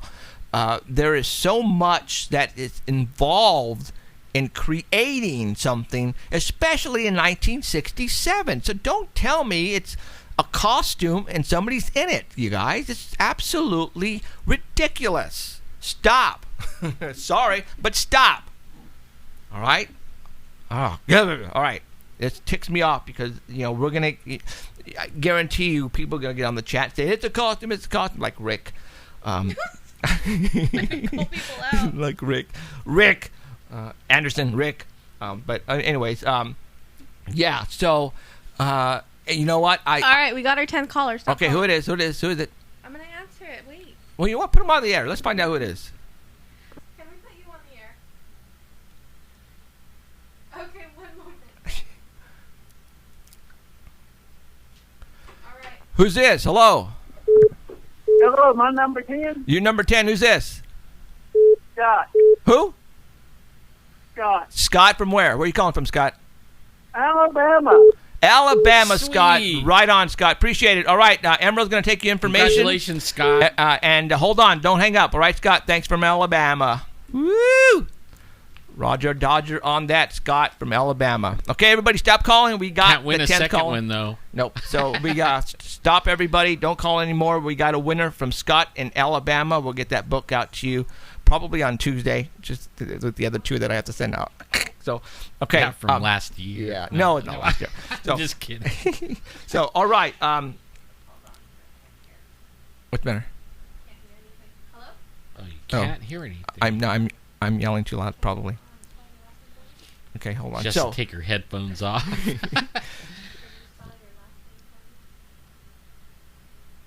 okay, so Bigfoot is they play a great deal in our passion in this paranormal, and people have to understand, just like he said, there are a lot of things out there that we still don't understand and still need to be discovered as far as possible primates, different type of animals. Don't think they've all been discovered yet. Yes, we need a body. Could you imagine what would be in the ocean? Oh. I mean, I know they haven't researched the whole ocean. Oh, no. There's maybe a little bit around the shores, but I don't think really they've... No, not the very little bottom. spots some in certain places, but they haven't really mapped the ocean. You're right. There's, miles and miles of undersea that there could be just a whole others. If you've ever flown out of the country, like fly to Europe, like say you're going to England or Holland or something like that, 12 hours. You leave and you take off and you fly over the ocean for almost like 11 straight hours. Mm-hmm. How long? Flying at 700 whatever miles an hour for 11 hours? I mean, there's a lot That's how much water's out there. Yeah, and you're only going over one little section of it. Right. It's incredible. So, yeah. And now that's just ocean. There's also land South that America still hasn't been walked on, people. They say there's dinosaurs down in South America in the rivers and the Amazon and stuff like that. That people have seen real dinosaurs, guys. Matter of fact, they just discovered another a tribe of humans. Oh yeah, that's right. Hold on. Oh, I got a question. Hold on. Go ahead. What's the question? We got a question? Yes, I was wanting to know if you have verified that Creepy Mountain in Alabama really exists. Because this is where we are. We're out around this area. And I just wanted to know if you have heard anything about it. What's the Creepy Mountain in Alabama. Is that what you said? Creepy Mountain? I haven't. They named the place Creepy Mountain. It's somewhere outside of Birmingham, maybe Sylacauga, Alabama, they said. Wow, I've never heard. of it, Yeah, I've never heard of creepy. No, but we'll be looking into it Can now. we look it up and then we'll talk about it on air next week? Yeah. Uh-huh. Yeah, we'll talk about. I just know maybe it's making its rounds or something. I just wasn't sure. But anyway, we thank you so very, very much. We thoroughly enjoy listening to you, and we found you from Dark Matter, and now we are loyal fans. Woo! Thank you. Woo-hoo. Thank you very much. Thank you I so very appreciate much. that. Thank you I hope very you much. Have a great evening. Thank you. You too. Thank you. We'll You look too. into that creepy in Alabama. Yeah, we'll look into it. Thank you for letting us know. Thank you very much. Okay. I appreciate Thank it. you. Thank you. Y'all take care. Okay. Thanks. Bye. Bye-bye. Dark Matter, baby. Creepy Mountain. Dark Matter, I'm gonna be baby. looking Thank for you, that. Art Bell. Thank you, Keith. And All right. I might have some friends down there. I'll have to ask them. Okay. All right, with the time constraint, we're going to do the 5th caller in honor of the 500 pages. Oh, okay. Right now? Yes. All right, now. let's go. 5th caller, guys. 5th caller, area code 559-287-8367. 559-287-8367. I don't care where you're at. If you're on the road, you better pull over, because I don't want you dialing, and not unless you have a special phone. But when Roger met Patty, 500 pages of killer debunking. It's real, guys. See? It's freaking real. I'm serious. The next person who tells me it's a fake, all right. That's how passionate I am about this. I never thought it was fake. No, the more like people we bring out, like William Munns, that people are gonna they can't say that this guy doesn't know what he's talking about. You know, when that came out, my sister pointed it out on here. We lived in El Portal, the one that's burning right now. All right. And we slept on a bunk bed right next to a window. And I was on the top, but only every night I prayed that Bigfoot wouldn't get me, you know. But then I would wake up in the morning and say, man, did you guys see Bigfoot looking in the window? I scared my brother and sister so bad. Maybe that's why they hate you. Yeah. That'd be All one right, little stop reason. calling. Oh, we got a wiener. All Got right. a number 5. There we go. What is it? Let's see if we can put it on there. Can we put you on air? Okay. Here we go. Hello, who's this? Hello? Hi, who's this? This is Ginger. Hey, you won. Ginger. Hey, bro. I was just talking about you. And she is in Wisconsin. Yeah. Believe it or not. Wisconsin. Yeah, Wow. we did some Wisconsin squatching. Right on. Okay, well, we got a winner. Everybody stop calling. We got a winner in Wisconsin. How is it? Is it cold over there right now? It was hot and humid earlier, and then the storm blew through the humidity out, and it's nice and cool. I'd say it's in the upper 60s. Oh, okay. That's not bad. So, all right, Ginger. Feels good. Okay, Emerald is going to get the information. Stand by. Bye, Jen. Okay, thank you. Okay, thanks. See you later. Okay, love you, bro. Love ya. Look at that. Your sister. All right. She had it on speed dial. Wisconsin. All right. She's a Wisconsin guy, so that anybody could be calling. Just so happened that it was her. So, all right. That's it. No more callers. We got the 2 callers that we needed to give away those books. Now, if you want one, they're not very expensive. Amazon.com, you guys. Okay. This guy pretty much explains it all in detail. I read pretty much, I want to say, I'm not going to lie, I read 3/4 of the book because I just got it like 4 days ago, and I work for a living, and it was really hard for me to read it because there's 500 pages. I wonder if he looked at. Remember when Rick Dyer came out with that video of the dead Bigfoot, and then he said it was a skin, Right. and it was filled with wood, or something, to make it hold it up. I wonder if he looked at that. I was going to ask him, and I forgot. He probably didn't even bother because if he just says Rick Dyer, he said, "Poof," why even waste my time? And that's the way I feel about Rick Dyer. Yeah, same here. When he's involved with anything, his name, I just say, I'm not going to even bother. Well, I wanted to believe him at first, but only. I mean, fool me once, shame on me. Fool me twice, slap you across the face. Yeah, kick my butt. I just, once a hoaxer, you always be a hoaxer. All right, simple as that. That's right. And I'm telling everybody right now, we love what we do here. This is our passion. We're going to bring you the best evidence. We're going to bring you people on our show that's going to give you the best stuff there is out there. I mean, William, this is his first interview, guys, and we happen to have grabbed it tonight. That's just, I didn't know that. That just blew me away. He's been interviewed, but he never was interviewed for about this the book. Exactly. Right. This is his first interview. So that's, we're flattered and honored here that happened today.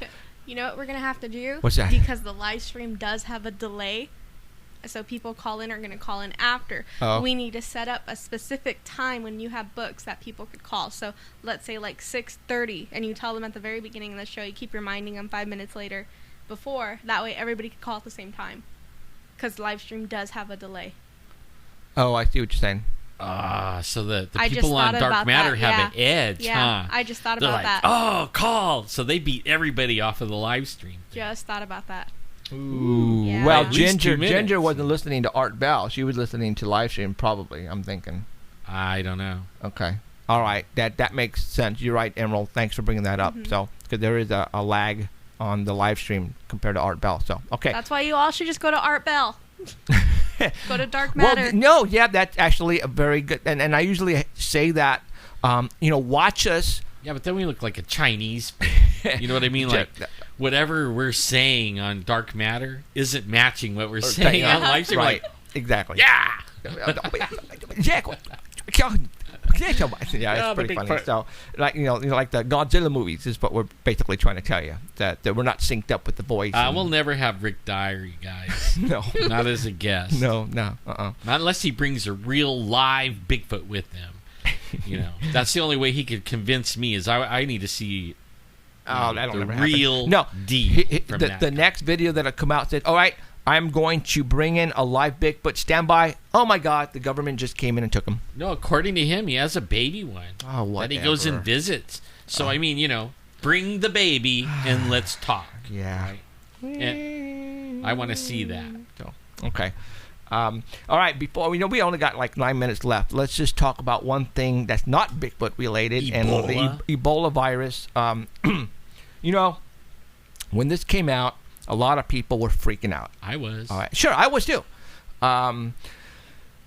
You guys all know about the Ebola. They're bringing in one person right now, a male, a doctor who supposedly got infected in Africa, treating patients over there.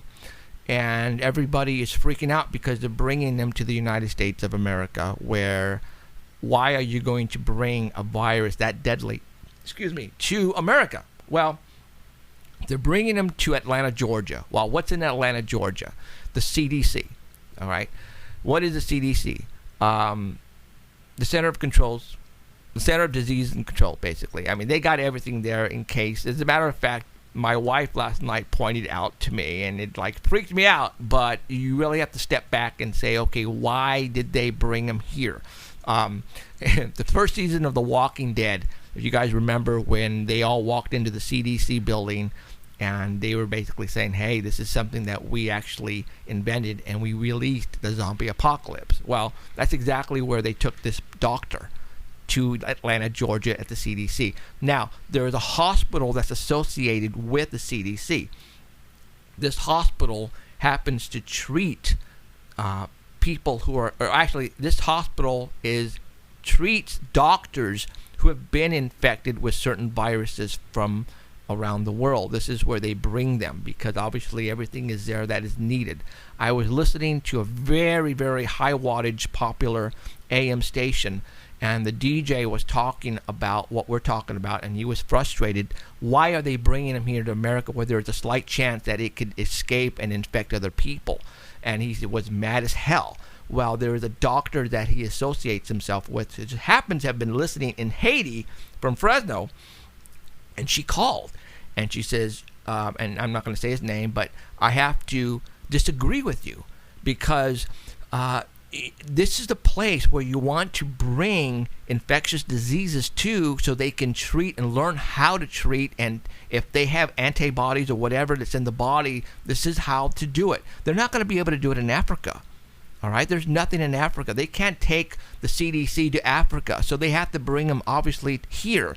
And hopefully they did it in a containment situation where now they can actually sit down and evaluate what he has and treat him. So at first I was scared as well because with all of the border crossings and the camps that are controlled by FEMA are now opening up all around the United States, you guys. This Ebola thing is scared the crap out of me as well. As a matter of fact, now I don't know if it's true or not, but I placed something on my wall on Facebook. Now, you guys who are on Facebook, who are listening to us on Dark Matter Network, we have a Facebook like page, paranormalcentral.net. Please go and like it right now, because when you do, you will be getting the up-to-date information from all of this stuff that you're hearing and not hearing on news media. We're going to give it to you straight. I also have a personal page, Jeffrey Gonzalez, and Alan Thomas also has a personal page. Go like all three, especially us two, at right now before the 5,000 number goes up. Well, mine is Sasquatching. Sasquatching? Facebook.com/Sasquatching. Okay, mine is Jeffrey Gonzalez. You can type in Sanger Paranormal Society and it should come up. All right, but Paranormal Central is the Facebook like page. Go and like us because we are going, like I said, we're going to give you the stuff you don't get anywhere else. I promised you that. Okay? What's coming up in the near future? Well, obviously the Ebola virus is right now, it's like on the high priority list. Everybody's talking about it. It better not spread. Yeah, well, let's continue. If it does, then I know they said it. It was a setup. You know what? As a matter of fact, I don't know if it's true or not, but again, before I was announcing the Facebook like page, Obama signed something that states, and I don't know how true this is, but that You know what? If you cough. If you are sick, they like can the TB They thing. they can take you and put you in contamination. I don't know.